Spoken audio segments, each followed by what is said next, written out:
Shalom sahabat muda.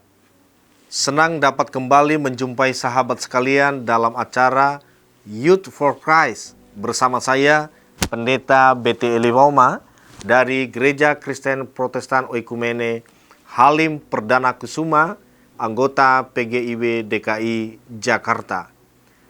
Renungan kita hari ini Jumat 30 Mei 2025 dituliskan oleh Pendeta Rita Dwi Lestari dengan judul Antara Terang dan Api yang didasarkan pada kitab Mazmur 97.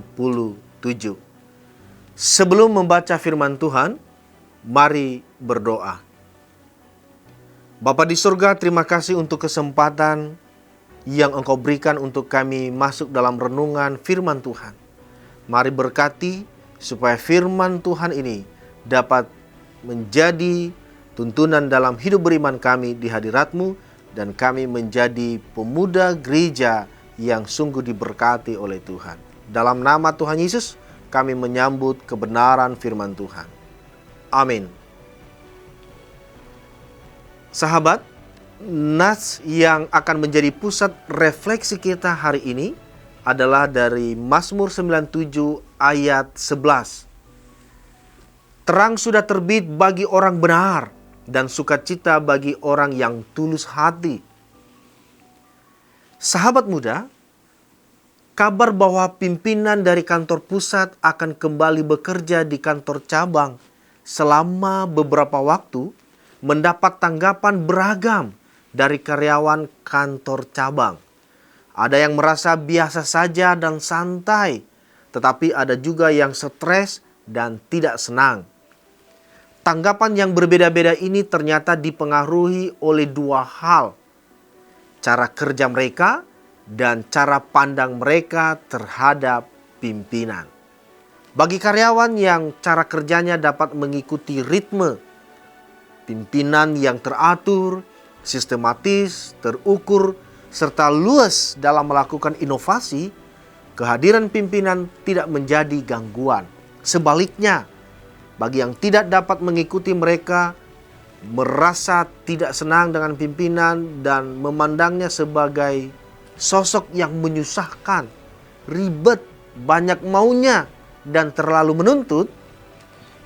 Keberadaan Tuhan sebagai Raja, seperti yang didasari oleh pemazmur, dapat ditanggapi secara berbeda oleh umat manusia. Sebagai Raja yang membawa keadilan dan hukum, ayat 2, keberadaannya dapat diibaratkan seperti api yang menghanguskan, ayat 3. Kilat yang menggentarkan, ayat 4. Gunung yang meluluh, ayat 5. Dan sesuatu yang membuat malu, ayat 7. Hal ini terjadi karena mereka tidak hidup berdasarkan hukum dan keadilan Allah. Cara hidup yang jauh dari keadilan dan hukum Tuhan membuat orang-orang tidak sanggup untuk bertahan di hadapan Allah dan merasa takut.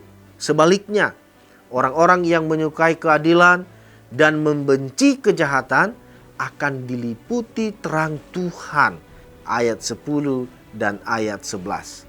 Sahabat muda, kehadiran Tuhan dalam hidupmu bisa dirasakan sebagai terang yang membuka jalan hidupmu, atau justru api yang membakar dan kamu hindari. Jika cara hidupmu sejalan dengan perintahnya, maka tidak ada alasan untuk takut. Terpujilah Tuhan atas firman-Nya. Mari berdoa. Terima kasih ya Tuhan untuk firman yang boleh kami baca, dengar dan renungkan. Berkati supaya menjadi penuntun dalam hidup beriman kami di hadirat-Mu. Dan biarlah hari ini apa yang kami kerjakan sungguh Tuhan membuatnya berhasil. Dalam nama Yesus kami berdoa. Amin. Sahabat, demikian renungan kita hari ini. Jangan lupa subscribe, like, dan bagikan kepada teman-teman kita yang lain. Tuhan memberkati.